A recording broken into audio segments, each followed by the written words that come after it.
Hey everybody, listen to the birds at my mom's house. When I start talking, they may quiet down a little bit. Kind of cool. So, today's topic is going to be, it's not your body that's the problem. So, let's take a couple of deep breaths, listen to these weird birds. It's like there's a neighborhood conversation going on. So I'm at Mom's. She's got this cool little pergola up here that's got this wisteria bush that grows up the side post. It's been here for 20 years or more, and it just creates this natural plant awning. I'll show you back from here. So it's like a slate patio covered by that wisteria and that pergola over it. So, I'm going to take a breath or two. I'm going to enjoy the blue skies. Breathe in the peace. Exhale the chaos. Breathe in the calm. Exhale the stress. So,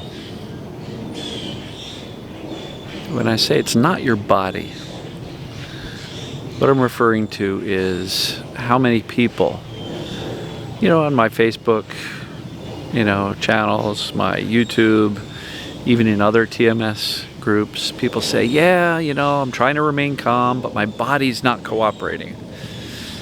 All right, it's not your body. Your body's perfectly fine. And I guess the analogy I kind of thought up last night was, your body is almost like the screen on the wall. The brain is the projector, right? Your brain is perceiving danger and it's creating a set of symptoms which it's projecting up onto the screen on the wall.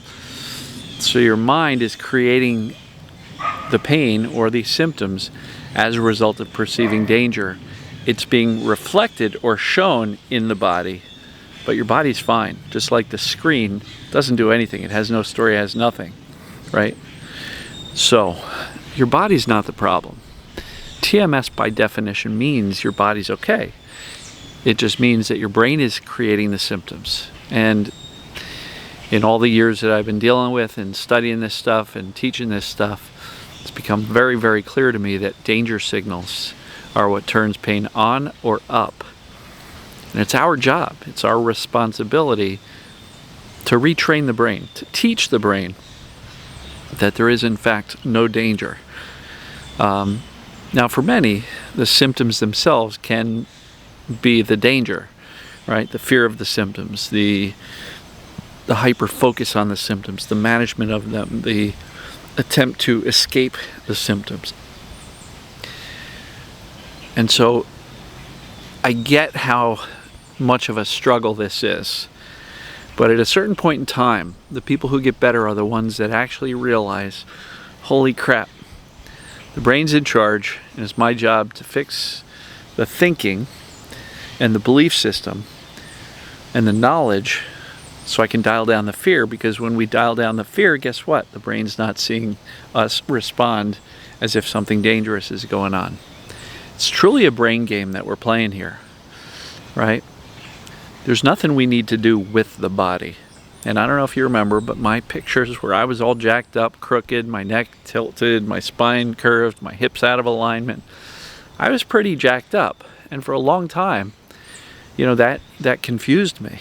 And it confused my brain because it was hard to teach my brain that I was safe when I was in fact limping because my hips were so out of alignment.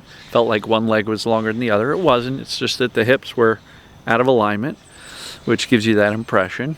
And it was never my body. When I finally gave up all efforts, every effort, to stretch, to exercise, to tighten my core, to fix the muscle imbalances, to relax the muscles like in my back and get rid of the spasms. And when I gave up all efforts to do all that stuff and really just focused on,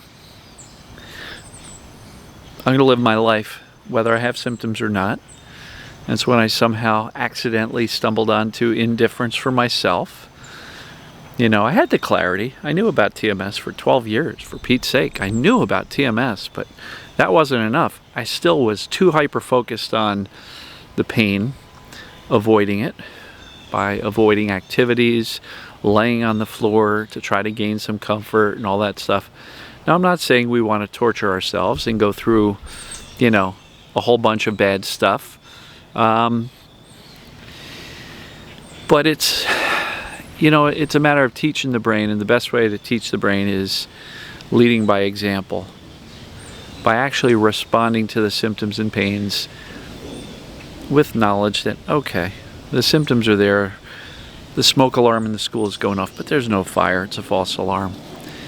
And the more we can show the brain through our actions and thinking that we're okay, the faster the brain's going to get the message that we're okay. Show the brain you're okay. Don't just tell it, you know, I'm safe, I'm safe, I'm safe. A lot of people think that's the answer. It's not enough.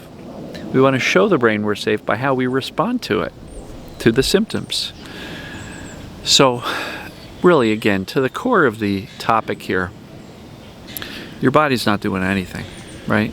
You feel it in your body, right? But that's like watching, you know, a movie on a screen. The projector is creating the storyline and the energy and the emotions and the thinking behind it. The brain is your projector. The body is the screen.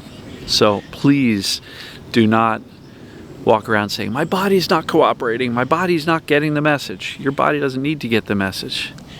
Your brain does. And yes, I know for the technical people, somebody's going to point out that the brain's part of the body. You get my point. Unless you've got headaches or migraines, you know, and even there, the brain, the subconscious brain is what's creating those symptoms too. But it's not the physical meat suit that we're wearing that's the problem. It's a brain that's operating on misinformation and fear that's creating the symptoms, and it's our job to dial down the fear with correcting the misinformation with accurate information. That's what I'm doing here every day for you. So please take in this information, bring it from the mind to the heart. Wisdom, I got this, I'm really okay. When you get to that point and the fear can kind of simmer down, you'll start to notice the sensations are going to get better. But the mind has to shift first. You have to get it right up here before the body will reflect accurately on the screen a better story created in the brain and projected into the body. Hope that makes sense. So I'm going to wrap this one up. As you can tell, I'm at Mom's in her beautiful garden, and you know, got to wrap up some things here and then get over to the rehab facility to spend the afternoon with her. I'll be up here all weekend. So thank you for all your prayers, and we'll see you tomorrow. Take care.